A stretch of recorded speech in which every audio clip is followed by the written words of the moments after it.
continuing on the same thought process about drawing parallels between the United States, the oldest democracy, and India, the largest democracy.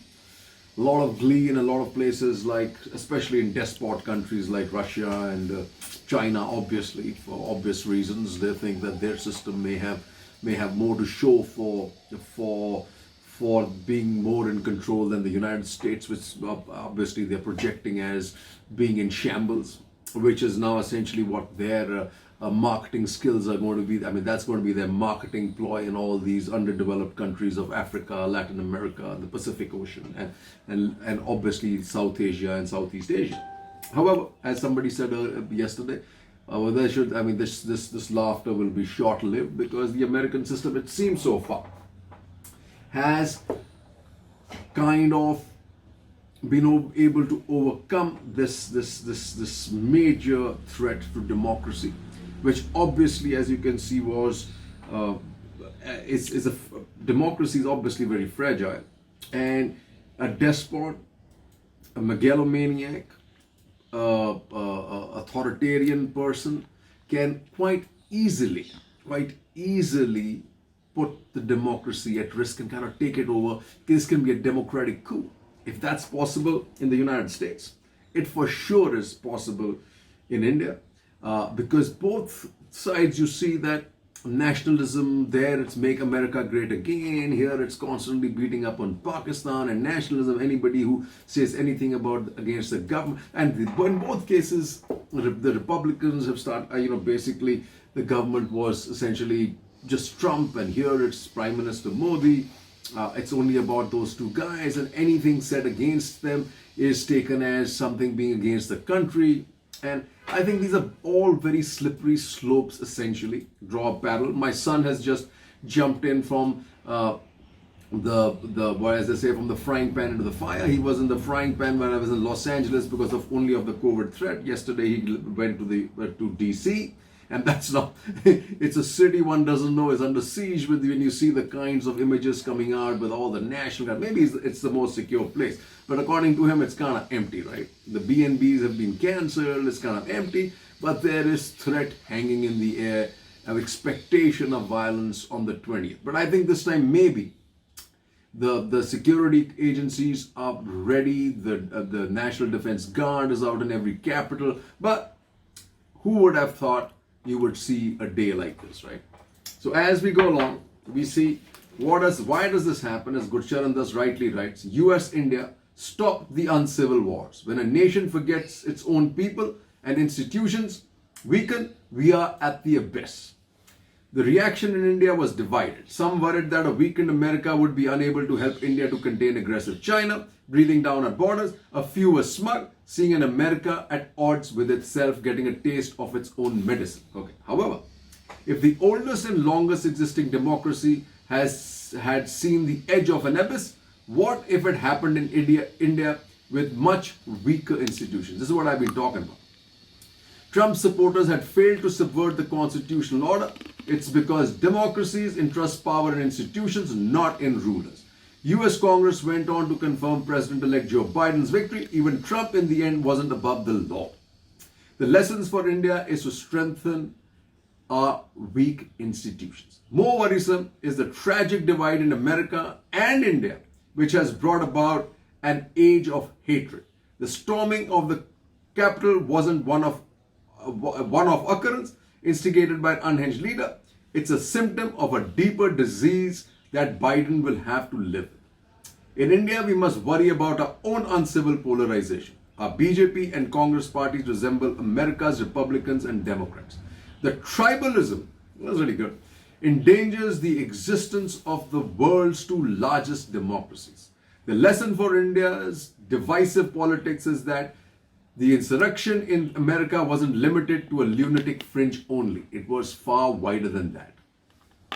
Some of our institutions have delivered, such as our Election Commission, which conducts impeccably much larger elections than the US with few complaints from the losers. But here I'll say, Complaints from losers are just that. They are left at just being complaints. It's not a very transparent system like just in the US, which corrected itself and which has the ability to recount, etc., etc. In India, you have nothing like that. But our judiciary, our police, our bureaucracy and parliament are in crying need for reform. The March of the Coup, as written by Suhas Palshikar, the most elementary lesson is about the fragility of the democracy. Perhaps the least learned lesson at home in India is about the comparative pathology of such autarky lurking in our midst. So while looking from a distance as to where Trump failed and why, let us better focus on where even Indira Gandhi's infamous emergency dictatorship too differs from the slow death of democracy we might be witnessing now. Because the basic Trump takeaway is that one should not wait till the crowd actually occupies the democratic space. In terms of constructing a constituency of the mob, the present moment is probably more dangerous than what India has seen so far for two reasons. There is carefully orchestrated and sustained use of mobs, which are excited prior to being unleashed, and two, a network of ideologically motivated organizations systematically whips up mob mentality among sections that are emotionally pushed to the precipice.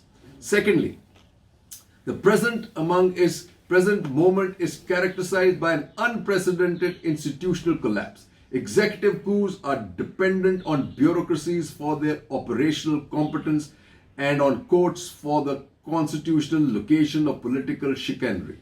The ease with which both these institutional safeguards have crumbled has only made it easier for the coup to become viable and respectable. 3. The vigor of the political establishment to fight against the coup is completely lacking. With the media as cheerleader, the coup has marched on. The ruling party and the legislature have been easily set aside, much as Indira Gandhi did. But what is even more striking is the way in which the so-called opposition has caved in. Trump relied on megalomania. Indira Gandhi too was carried away by her own image. But in the present moment, we have a combination of megalomania with systemic ingredients ensuring that in an Orwellian fashion, democracy will not be defined by what ought to be, but on the basis of what is claimed as democracy. So laugh as we may at the situation America finds itself in, it is as well that we are aware of our own willingness to sustain an executive coup. Folks, I said a lot of this havoc in the democracy in the United States and India is being facilitated by and a lot of fuel is being added by to the fire by social media. So here what Chinmay, while social media is also a tool for a lot of debates that democratic debates that otherwise would not happen. However, this is what Chinmay Arun writes: after blocking Trump, what happens next time a world leader incites violence? Social media platforms need a clear policy. So all those social media companies are private companies. They have a disproportionate impact on populations around the world.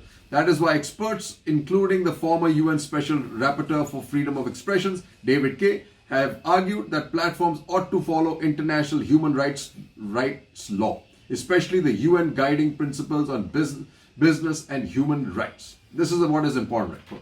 And what is Sandeep Roy writes, why India shouldn't gloat over US disarray. What happened in the US might feel shocking, but it is not surprising. Why? Trump's election had given majoritarianism on steroids a new mainstream respectability.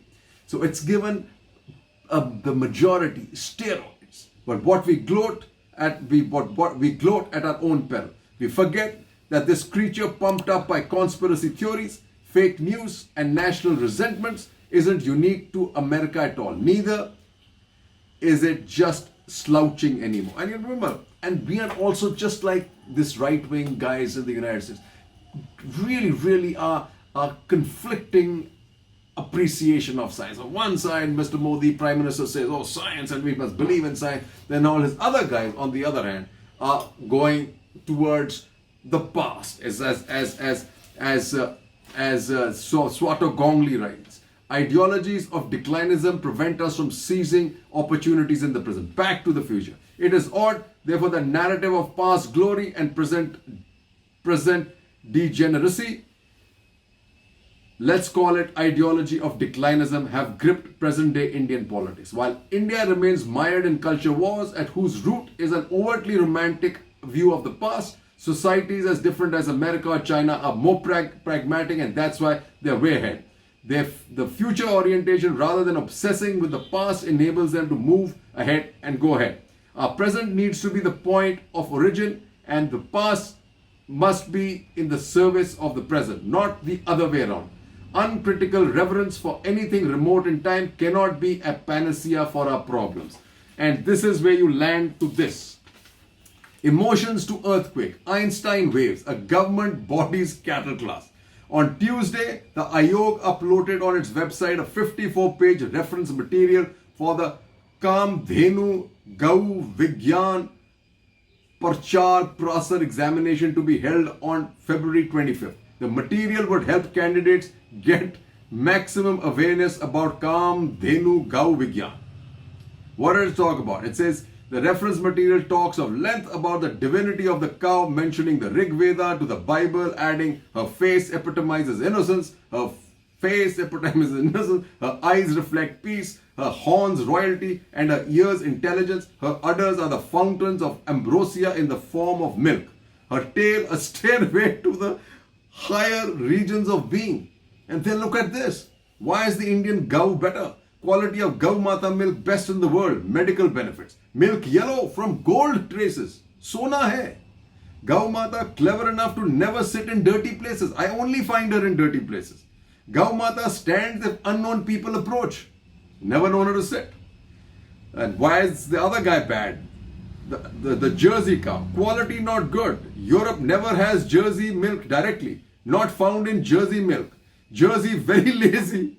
No emotions are displayed by Jersey cow. Wow. Now what does the cow test have, folks? I must tell you this.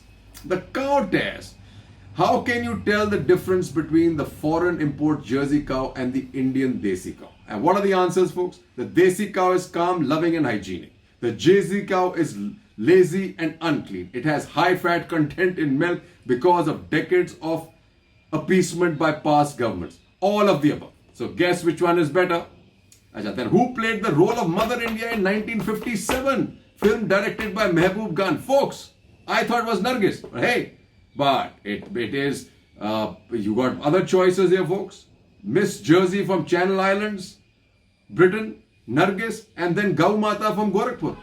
I guess the answer is Gau Mata from Gorakhpur. Why is my glass milk yellow? What are the answers? Sign of adulteration. That's turmeric latte for the Khan Market gang. Rejoice, those are traces of gold. Oh, I guess it's C. They are traces of gold. Wow. My God.